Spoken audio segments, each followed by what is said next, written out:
ഉണ്ടാക്കാൻ പോകുന്നത് ഒരു ചില്ലി ബീഫാണ്. അതിന് വേണ്ടുന്ന സാധനങ്ങൾ എന്തൊക്കെയാണെന്ന് നിങ്ങൾക്ക് ഞാൻ പരിചയപ്പെടുത്തി തരാം. ഇങ്ങനെ നല്ല പീസായിട്ട് കിട്ടണം, എങ്കിലേ അത് മുറിച്ചെടുക്കാൻ പറ്റുള്ളൂ. ഇങ്ങനത്തെ പീസായിരിക്കണം. അത് കട്ട് ചെയ്യുന്ന കാണിച്ചു തരാം.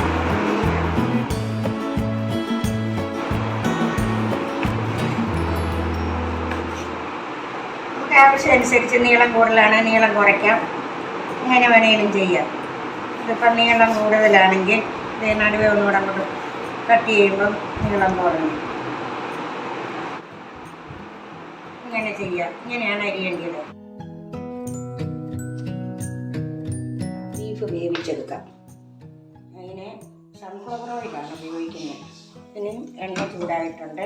അതിൻ്റെ അകത്ത് നമുക്ക് 2 ചെറിയ കറുവാപ്പട്ട ഇടാം.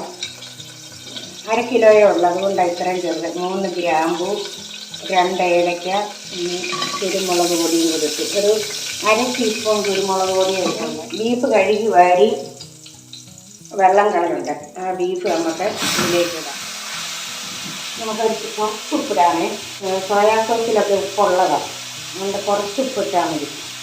നമുക്ക് വെള്ളം ഒഴിക്കണം. നമുക്ക് വെന്ത് കഴിഞ്ഞ് 1 ഗ്ലാസ് സ്റ്റോക്ക് വേണം, അതുകൊണ്ട് വെള്ളം ഒഴിച്ച് വേണം വേവിക്കാൻ. ഇനി ഇത് അടച്ച് വെച്ച് വേവിച്ച് നല്ല തീ കുറച്ച് വെച്ച് വേവിക്കണം, അല്ലെങ്കിൽ വേഗം.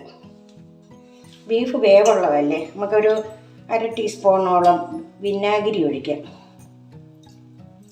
ഇത് നല്ലപോലെ വേകട്ടെ. ഇതിൻ്റെ അകത്ത് ചേർക്കാൻ വേണ്ടിയ സാധനങ്ങളായി സെലറി, ഇത് സ്പ്രിംഗ് ഒനിയൻ, ഇത് ക്യാപ്സിക്കം.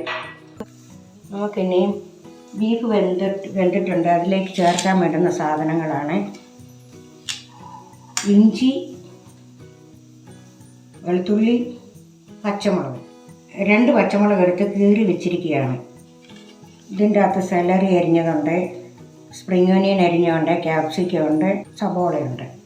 ഇത് സോയാ സോസ്, ഇത് ചില്ലി, റെഡ് ചില്ലി, ഇത് ചില്ലി. ഇത്രയും സോസുകൾ എടുത്ത് വെച്ചിട്ടുണ്ട്. ഇനി നമുക്ക് കറി ഉണ്ടാക്കാൻ തുടങ്ങാം. ചട്ടി ചൂടായിട്ടുണ്ട്. ഇനി നമുക്ക് ഓരോന്നോരോന്നായിട്ട് വഴറ്റിയെടുക്കാം.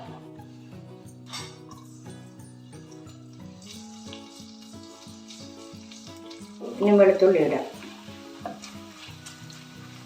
ഒരുപാട് മൂക്കൊന്നും വേണ്ട, ഒരുവിധം വഴന്ന് കിട്ടിയാൽ മതി. ഇനി പച്ചമുളക് ഇടാം. ഇനി നമുക്ക് ഉള്ളി ഇടാം.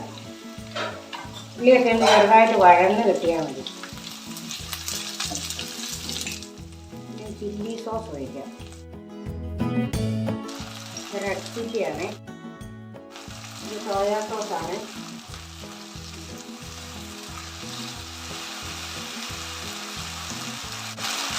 ബീഫ് കോരി ഇടാതെ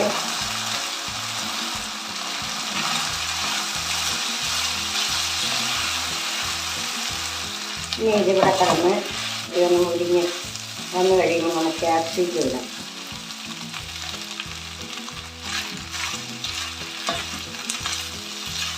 ഇനി നമുക്ക് എടുത്ത് വെച്ചിരിക്കുന്ന ബീഫ് വേവിച്ച വെള്ളമാണത്. സ്പ്രിംഗ് ഒനിയനും സെലറിയും ഇതിനകത്തോട്ടിടാം.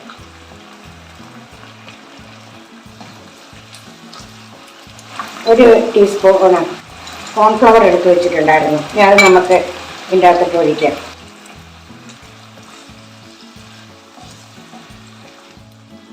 ഇത്രയും പഞ്ചസാരയും കൂടെ ഇടുന്നുണ്ട്. ചൈനീസിനെല്ലാം ഇച്ചിരി മധുരത്തിന് നമ്മളൊരു ശകലം പഞ്ചസാര ഇടണം. അങ്ങനെ നമ്മുടെ ചില്ലി ബീഫ് റെഡി ആയിട്ടുണ്ട്. നമ്മൾ കളറൊന്നും ചേർക്കുന്നില്ല.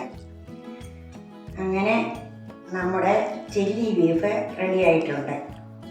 എല്ലാവരും ഒന്ന് ഉണ്ടാക്കി നോക്കി ഇഷ്ടപ്പെടുകയാണെങ്കിൽ സബ്സ്ക്രൈബ് ചെയ്യുക, സപ്പോർട്ട് ചെയ്യുക, ലൈക്ക് ചെയ്യുക.